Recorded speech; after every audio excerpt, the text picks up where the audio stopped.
is Garey Simmons, and this particular video is brought to you by Optimal Health Bridge, a leader in nutritional supplements with health and wellness being at the center of a happy life.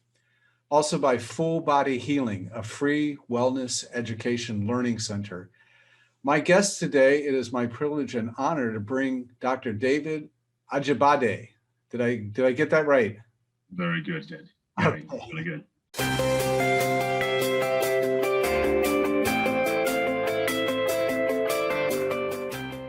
From the Brain and Body Foundation, Dr. David, how are you? I'm well, Gary. How are you? Yeah, well, I've been reading about, you're in Dallas, Texas today? Yep.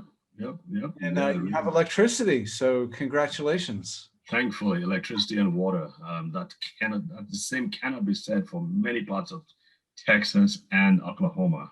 So Yeah. they've been hit really bad. So I'm grateful.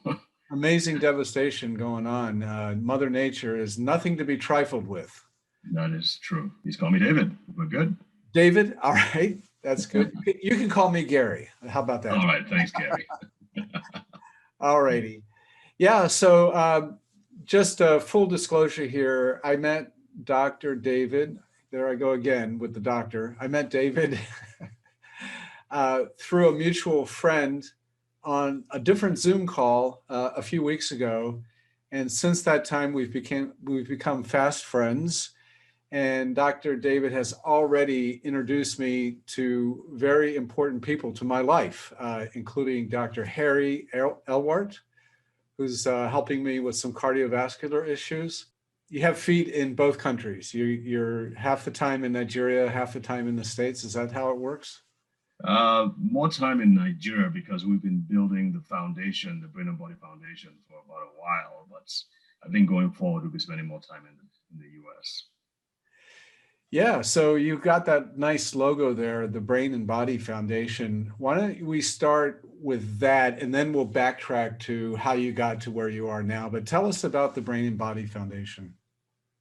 Thanks. So Brain and Body Foundation was established in 2015. It's both in Nigeria and the US. So it's a 501c3 foundation. And the initial idea was to address brain disorders in children. So in Nigeria, because of the poor healthcare facilities and availability, especially around the time of birth, kids are more prone to having birth trauma, jaundice.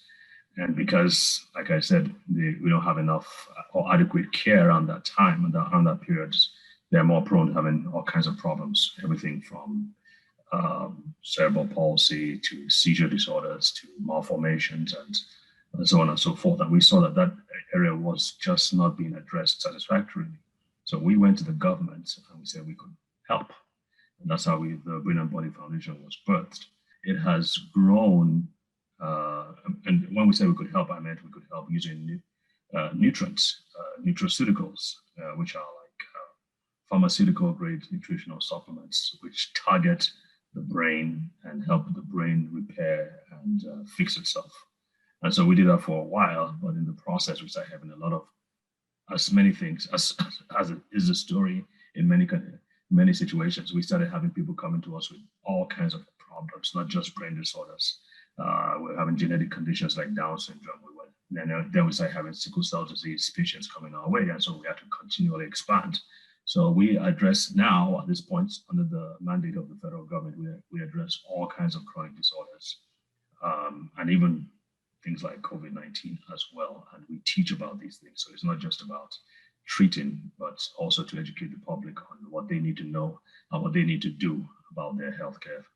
About the health and that of their families. And we are also on TV about 4 times a week to educate the public on these things.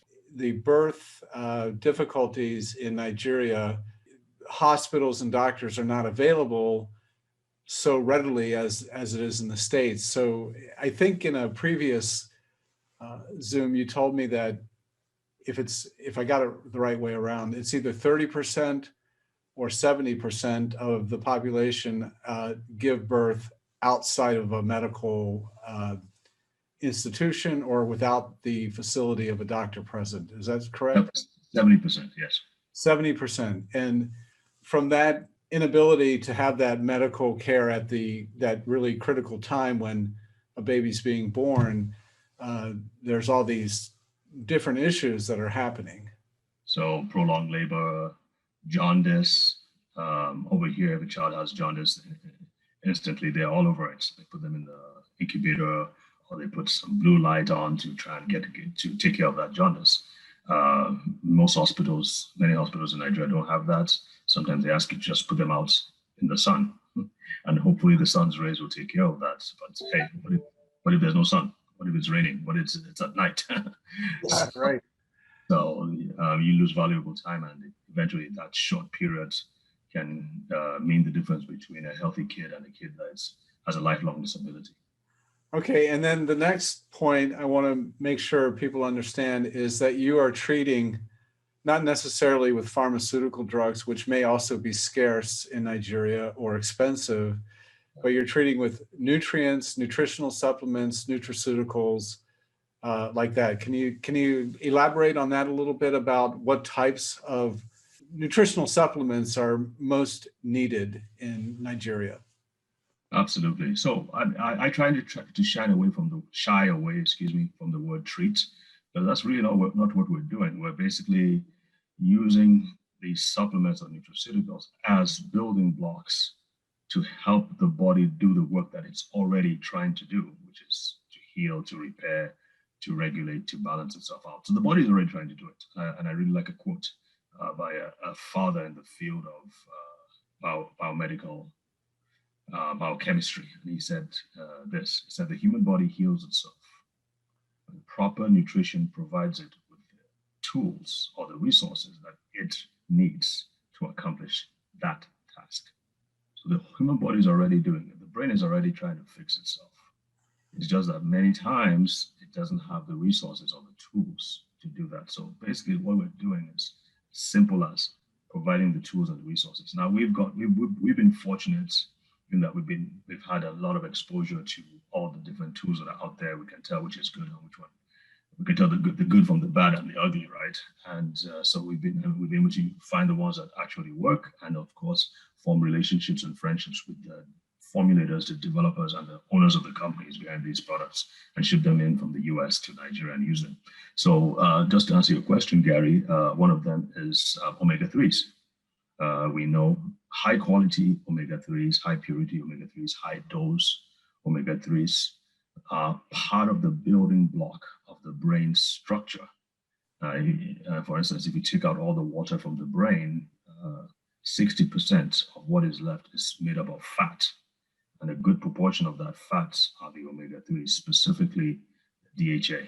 And so if we can get the right quality and quantity into these kids' brains, and we found that out almost by accident. We just started giving these kids, because we didn't know what else to do, we just started giving to them, and boom, they were getting significant results. And then we went back and found out why it works. Other things like vitamin B complex, the B vitamins, especially B12 and I believe B6, are crucial for formation of nerve cells and brain tissue.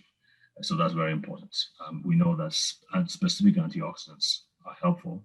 We know that specific anti-inflammatories too are helpful in reducing the inflammation in the brain that arises as a result of trauma or infection or whatever it is that's going. So we use a variety of things that help to stimulate or to help the brain recover and to fix itself and protect itself. The next link in the story that you've already shared is that the government in Nigeria has sanctioned this type of services to the general public, and you're also broadcasting this on, is that Nigerian TV or West African TV, or what station are you on? It's called NTA, which is the Nigerian Television Authority, but it's the largest network in Africa, and it's on several different stations in West Africa, South Africa, by the way, around the continent. So, and so we happen to be the third most viewed show on that platform. So we feel really blessed about it. Well, congratulations! That's amazing. So we have a real TV rock star with us today. That's really great. Yeah, and then the fact that the government is allowing you to proceed with this type of work, and you'd be very hard pressed in the United States. As you correctly stated, you're not treating people, you're recommending nutritional supplements, which are basically, we could almost call them medical foods, foods that are geared towards having a value for helping the body to do what the body knows to do best. And then it's amazing to me, I was speaking with another doctor, and it's amazing that there's like something close to or round about 1 billion transactions happening inside the body at the cellular level every single second of every single day of your entire life. And not the least of which is just the fact, I mean, people may not realize it, but you know, the human heart is beating 100,000 times a day, which in 10 days, that's 1 million. And multiply that by 50, 60, 70, 80 years, that's a couple billion heartbeats. And how much attention do we pay to the health of our hearts? Right. And how do we treat our bodies with the actual food that we're eating and the diet that we consume? So I'm really proud of the work you're doing. And to that end, I want to make a commitment here and now that we're going to be doing a monthly donation to your clinic in Nigeria, at least 1,000, if not 1,500 or 2,000 capsules a month, getting it over to Nigeria and helping with the omega-3s at least. That's been the cornerstone of Optimal Health Bridge for 15 years. I was converted to omega-3s in 2005. And I'm religious. I'm religious about taking omega-3s. It's just part of my life now. Oh, wow. So That's David, let's turn back the clock a little bit and just give me a little bit of your origin story. Like, you're a doctor, you have various degrees and certifications. Why did you choose becoming a doctor, and what field did you pursue, and why, especially, why did you pursue medical school growing up in Nigeria? Well, first of all, thank you so much for that commitment and that donation. God knows we need it. So thank you so much, Garey, for that. And we will let you know how it works and give you feedback on how it's helping and all that, which is our commitment too. Thank you so much. So in answer to your question, way back when I was 5 years of age, my mom I think it's my mom's fault. She just said, you want to be a doctor? Doctors make the most money. Doctors are the most successful. I don't know, maybe at that age, I mean, I don't know why at that age money mattered to me, but I was hooked. But also, in addition to that, I saw I could help people more. I could help people more with by being a doctor in my mind. And also, I naturally gravitated towards subjects that were medically inclined. I mean, I was really good in biology. I was one of the best in biology and other science subjects. But medicine also has to do with history, the history of the human body, how the human body functions. I was good in history as well. So I was able to combine different things together. When I was young, I also had a lot of interest in the brain and how the mind functions. And so from an early age, I thought I was going to be a neurosurgeon. And then the other thing I also loved was human potential. I was always studying all these, motivational speakers and personal development field ever since I was young. So all those things kind of shaped my thoughts about medicine, but in a way, it shaped my thoughts about other things as well. That took me away from medicine for quite a while because I was talking about human potential. In medicine, you're not really looking at human potential as much as focused on the disease. So, the whole idea of medicine is to fix a problem. Well, I also wanted to look at what to do if the person is already okay. In other words, the person doesn't have any specific issues, he's just average, but yet he wants to improve his brain function, or he wants to improve how one part of his body functions, or he wants to improve what really wasn't broken, but wasn't optimal. And so, like I said, human potential has always been of interest to me. And so in the process of us, just to cut back to your question, I started in Nigeria at that point. After graduation, I started a residency in radiation oncology, which was what was available to me at that time, but always with the thought I was going to do neurosurgery. But while I was doing the radiation oncology and treating cancer patients, I began to see more and more that this aspect of helping the human body or helping people optimize their health and their lives, to me, was more appealing. And so I basically upped and left, this almost 20 years ago, came to the US to find the answers to the questions I was looking for. And after a lot of roundabouts, I did a master's in human resource management. Later on switched to nonprofit management. And then I began to learn more and more about human potential and began to learn about nutrition and how much nutrition played a role in improving human function and human structure. So that kind of brought me back into medicine and did things that I'm doing now, to cut a long story short. You told me just recently that you have a book on Amazon. The title is Powerful People Lead Healthy Lifestyles. Yes. And I haven't read it yet, but that sort of fits in with your story just now, that you're really looking at what works for the human body to excel, to achieve. And that certainly has a lot to do with stress and autonomic nervous system and the sympathetic, parasympathetic modes of balancing our lives to be well-rounded, having fun, and achieving. I read in your bio also that you were an athlete. Was that when you're in your college days, you were an athlete? Not so much in my college days, but I did go to a military school. So by default, everyone's an athlete. I mean, we train like crazy. We do long distance runs every week and all that. So, I mean, we were trained to be athletes. But in terms of the actual competitive athlete, I did not start. Racquetball became my love when I came to the US.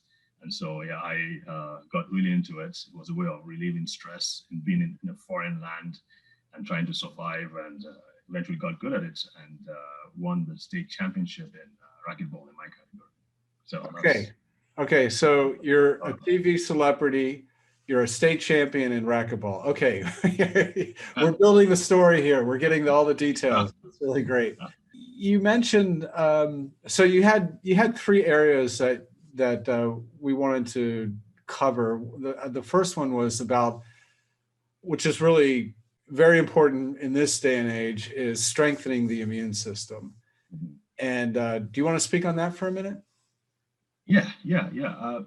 Gosh, Garey, I got to tell you, the more I live and the more I work with this, the more I realize how central the immune system is to pretty much everything, especially in this COVID-19 period. So the immune system pretty much is so connected with the brain and vice versa. But not just that, but the immune system it's like a Voltron. It addresses all the cells. There are 25% of all the cells in our body are actually immune system cells, and the immune system acts as a surveillance mechanism to ensuring that all the cells and tissues of your body are working adequately. And if there's a problem, the immune system is first to recognize that, to locate that, and to address it.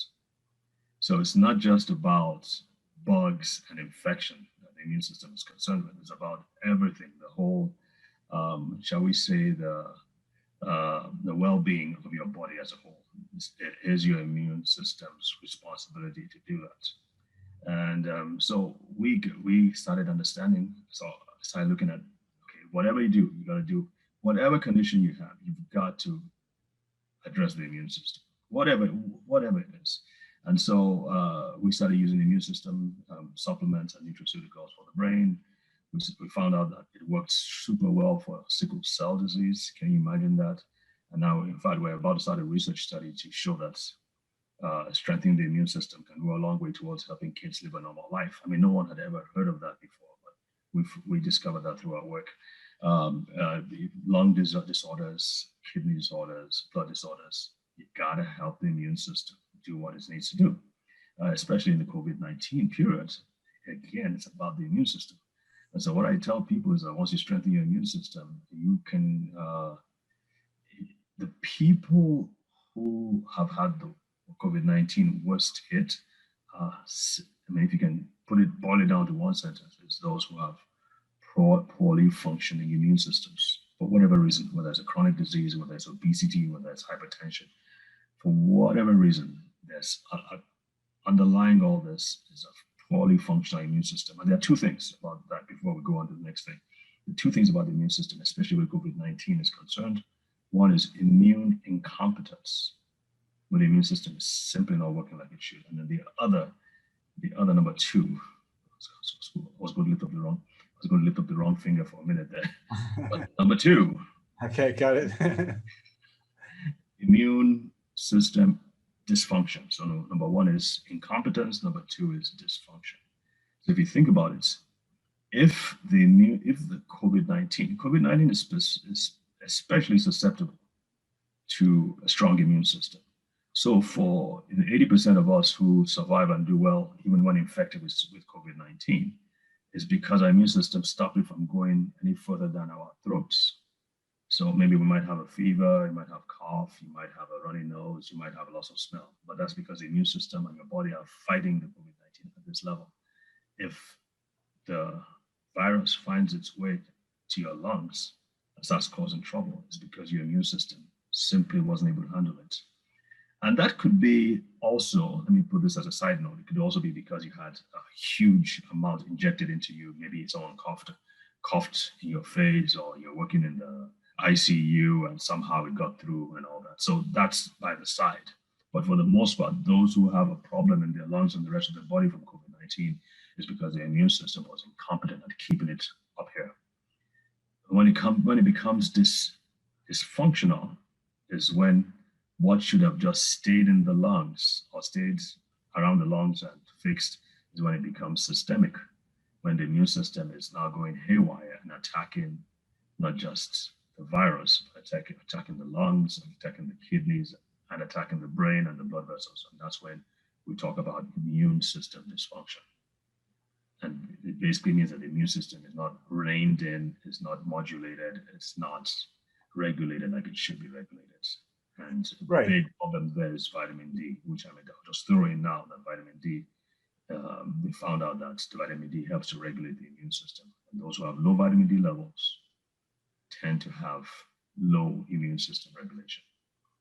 Right. So just as a simple example of that, what I've experienced with working with the immune system, for example, allergies to tree pollen or dust, that is an immune response. That sneezing and coughing and hacking, your body is saying no to something that's part of nature and part of your environment. So, if you get that immune system regulated through various supplements that we can recommend, those allergies just disappear.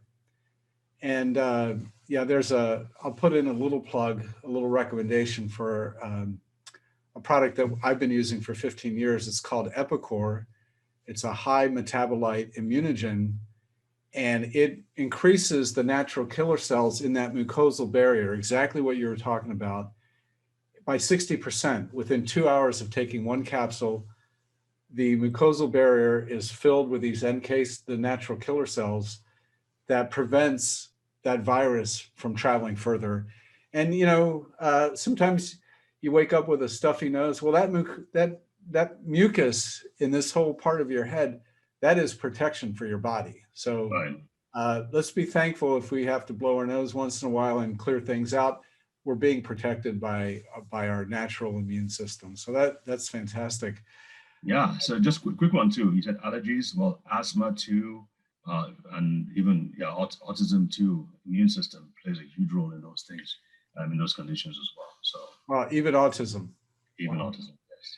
Okay, so I'm going to make a recommendation. Anyone watching this, if you have, if there's any questions you have about autism, brain function, sickle cell anemia, those are really the main points that you've been doing considerable amount of work in helping people, not just back home in Nigeria, but also here in the States. Is that correct? Correct, yes. Good. But I want to ask about these keys to brain health. I attended a webinar where you taught about brain health quite a bit. what are some things, for example, I'm 67 years old, and of course, people around me my age and a little bit older, they're very fearful of dementia and Alzheimer's. And are there preventatives for keeping your marbles? Yeah, keeping your marbles. I used to use that title when I would go to retirement homes. I loved going to retirement homes because that's where, I mean, people really appreciated what we had to talk about, because they could look back at their lives and they could say, yeah, this is where I failed here, or this is where I didn't do what I was supposed to do. So they could look back and say, yeah, this is what works. Yeah, so yeah, you're right. Brain health, the brain has always been my interest. So because we don't have access to all the tools and the resources and the tests and all that, we like to keep it as basic as possible. So let's start with general thoughts. General thoughts about sleep. It's very important to have quality sleep, which means lights should be off, phones, any electronics should be away from your body, because all this affects your sleep. Teeth should be healthy. You need to make sure you avoid gum disease, because that, believe it or not, can affect brain health. So you don't want to sit down for too long. You want to stand up and walk around. Again, that affects brain health, and of course obesity, and keep your weight low. Now, if you really want to do something aggressive and radical about, well, maybe not radical, but aggressively to control and protect your brain, I forgot to mention too, you need to keep your brain active by learning and discovering new things, and just keeping it tasking your brain. So that's by the side. Now, if he has an issue with dementia, or you're staring down the barrel of a brain disorder, you want to start with the basics. And we cannot start, there's no basic that you can use other than, if you don't do omega-3 fatty acids, you're really not dealing with the basics. You've got to start with omega-3 fatty acids. So in addition to that, now there are now supplements that we use that help to stimulate brain repair. And there are supplements that can be used to stimulate what is known as apoptosis, which is programmed cell death. Many times we find that there are cells in the brain that are not working like they should. Maybe they are misfiring. Maybe they're just dead or decaying or damaged, and they're just in the way. So sometimes your body needs to be able to get rid of that, kill them, or fix them. If you can't fix them, if you kill them, then you get them out of the way. That's important as well. There are also supplements that can help stimulate stem cell formation. It's a tragedy that up till now, that medical students are still being taught that once brain cells die, they cannot be replaced. There's no regeneration or new formation of brain cells. That is not true. We know that the brain does make new cells, so there are supplements that can help to stimulate that process. And the last but not the least, you cannot treat the brain. You cannot help in recovery of the brain without treating the gut as well, because the brain and the gut have a very symbiotic relationship. If you don't treat the gut, and there's another talk on its own, you might as well be fighting with both hands behind your back and both eyes blindfolded. Right. Yeah, I've read that the gut actually transmits twice as many messages to the brain as the brain is sending to the gut. So it is a two-way street, but there's more traffic coming from the gut going to your brain, which obviously would influence your thinking, influence your decision-making. And we have these sayings in English. We say, well, trust your gut. Right. What's your gut telling you? Right, exactly. So, very true. So it's pretty interesting that maybe, I think it's also, the gut is also called the second brain, right? Yes, it does. It's also the... some people argue it's the first brain. I wouldn't go so far. The point is taken. And it's also where the most serotonin is produced in the body. 90%. 90%. Okay. Good. We got that established. I appreciate it. Dopamine is 50%. Yeah. So again, it underscores the importance. I mean, you're here working on the brain. Meanwhile, probably one of the top three most important neurotransmitters are made and used in the gut. And you're here up there working on the brain and not paying any attention to the gut. I mean, that doesn't make sense. Right. And that's part of the whole holistic view of health that you can't really just treat shoulders, right? No, I don't treat the neck. I only treat the shoulder. That's an actual quote from an orthopedic surgeon. No, I don't do neck. It's just shoulder. I can go you one better. Orthopedic, it's another orthopedic surgeon who only treats the right big toe. Oh, okay. Not left, right-handed, so I work on only the right big toe. He specialized. Yeah. All right. Okay, so now you're going to have to educate me because I do not know exactly what sickle cell anemia is. If you could describe that, and whether it's a myth or whether it's true. Is it only African American people in our country, or African people? Is it a disease that's ethnically targeted? Yeah, so let me start with that question. Yeah, so it's predominantly, shall we say, among Black people, and Nigeria having the most number of Black people in the world. So it has the largest amount and the most severe forms in Nigeria itself, but it's not restricted, confined to Black people. So darker skinned people, so the Arabs, the Indians. India is actually pretty big too with sickle cell disease. Hispanics too are affected by sickle cell disease, and of course you have the mixed races. So to some degree, you can have sickle cell disease mixed in there. But yeah, by far it's in Africa, and by far it's in Nigeria.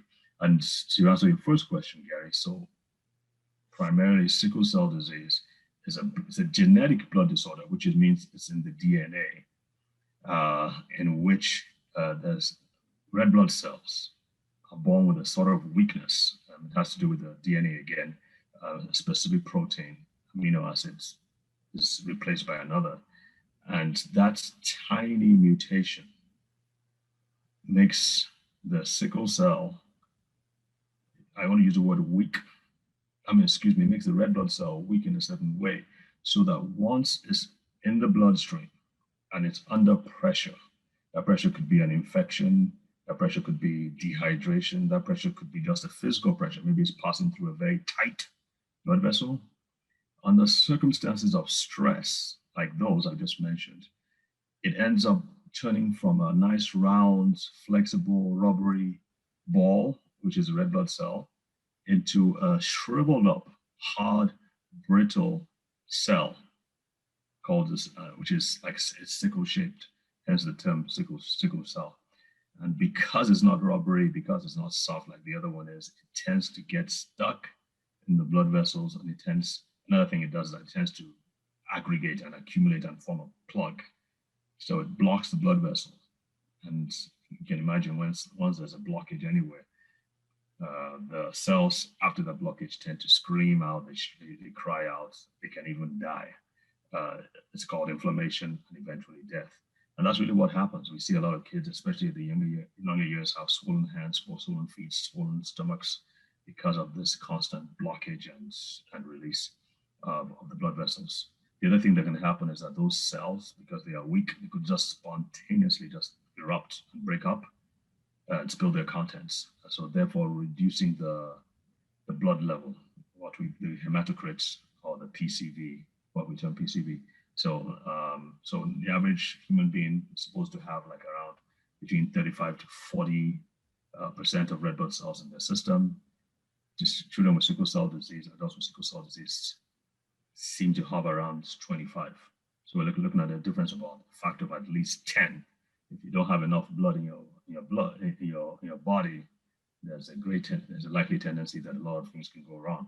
A lot of things do go wrong, including you're always tired all the time, you're not growing like you should, you're not developing like you should, and you're more prone to certain diseases. If your red blood cells are cut down by that amount, I could understand that you'd be tired, wouldn't have any strength, not able to work. And then, of course, that'll lead to a lot of psychological problems as well, because you can't keep up and you can't be the same as your peers. You can't contribute to your family. It's got to be a really tough thing to deal with. Yeah. And you have ways of helping people with that disorder. That's almost definitely, yes. Most definitely, yes. And I'm super excited about it because this is a problem that is affecting so many people around the world, and the smartest minds have looked into it, and they haven't been able to come up with very satisfactory results. Certainly not for us in the third world countries. And we found out that so when we started looking into it, in fact, like I said, that was not our focus initially. Initially, we just started having kids come in with brain disorders. Since brain disorders was our focus, we started looking at them. Kids before the age of 10 would have 2, 3, sometimes 4 strokes before the age of 10. And so when we started looking into it, we saw that there were 4 main areas that they were weak in. And since our philosophy is to build strength where there is weakness, we said, okay, let's start addressing it. Number 1 was immune function. Number 2 was inflammation. Number 3 was free radical damage or oxidative stress, for which we use antioxidants.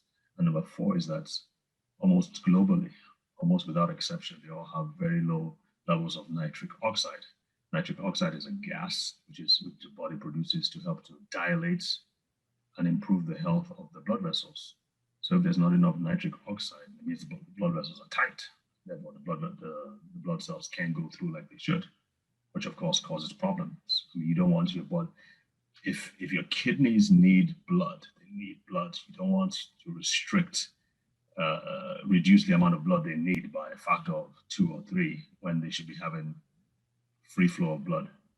And so so nitric oxide helps to do that. And so my initial thought was, let's just start from the top of the list and then work our way downwards. Let's see what strengthening the immune system does. And then if it doesn't work as well, we'll go on to the next one.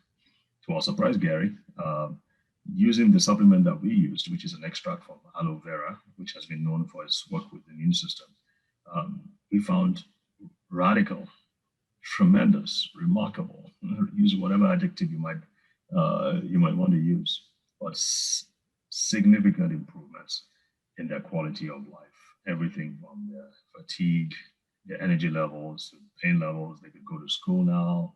They could play soccer. They could do everything their peers were doing simply because we strengthened their immune systems. So the aloe vera also supports that nitric oxide creation? I don't think it does, but we were focused on the immune function. So I think most of what it does is strengthen the immune system, and simply strengthening the immune system was what was responsible for many of the results that we're getting.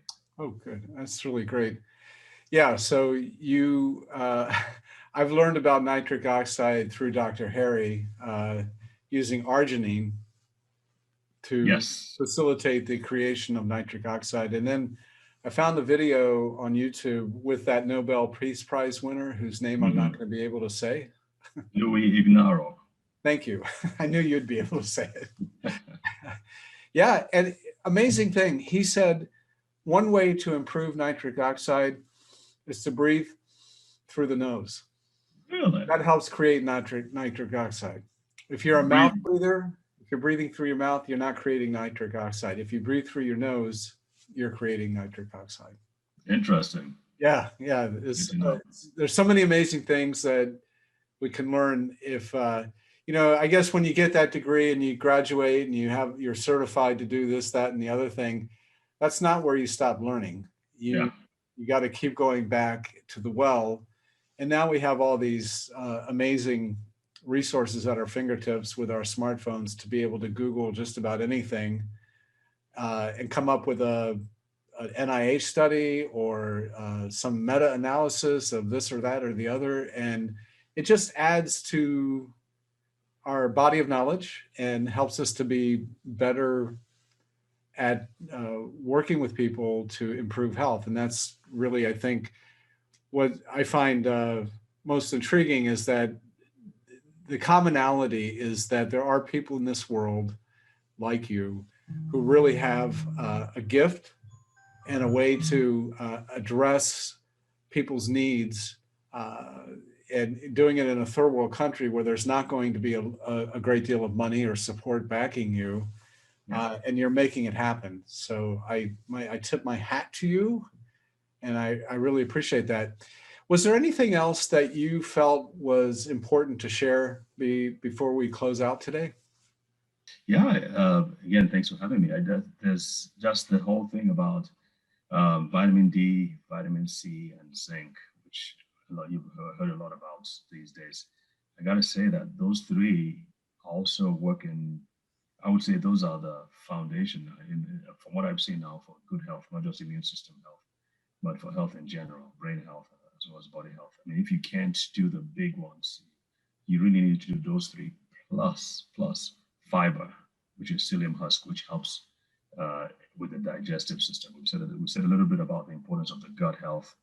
Fiber is probably one of the most important things for the gut. So those four, I would say people should get serious about and put as part of their daily regimen.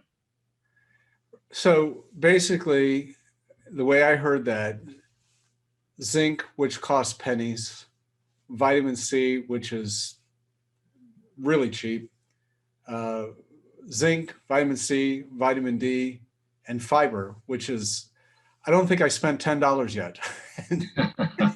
You've given me a solution that'll last me a whole month to protect my immune system, help me to be healthy, and add some omega-3. That's not very expensive either. So, well, the good ones may cost a little more. Really good ones, unless he has really subsidizing stuff over there. Right. We promote a 700 milligram per 1,000, so 70% EPA DHA. Oh wow! High potency. For if you I guess you get what you pay for eventually. So I always recommend small batches done by a professional unit where you're going to get a really high quality product. So you can check out True Omega-3 on Optimal Health Bridge. And again, we'll put this in the video, but your website is brainandbodyfoundation.org. Is that right? Correct. ORG. And your personal website is drdavidajibade.com. Is that right? That's correct, yes. So people who want to get in touch with you, it's drdavidajibade.com, and you'll have a way to get in contact with Dr. David.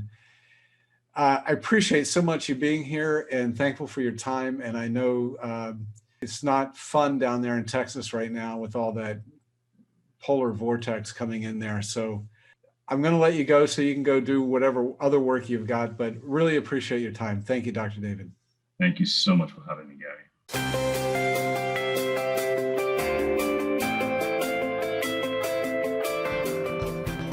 Congratulations on your journey to optimal health. Over here, we have the Knowledge Library where you are welcome to dive in and keep learning.